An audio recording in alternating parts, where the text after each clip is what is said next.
target audio and player. Okay, how to connect it is the roof monitor signal. Player, this is the cable here. The RC output, the video output. This is the cannot to support video output. So how to connect to video roof monitor? So one USB, click the here to connect it to adapter.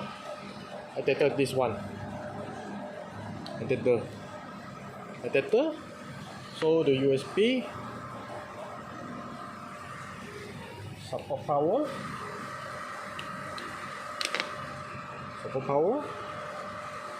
And with the roof monitor RCA connected. Oh, this is a finish the RCA video output.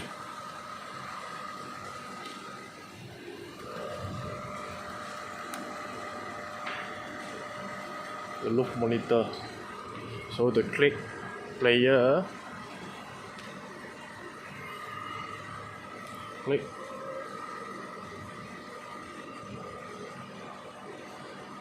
Okay, thank you.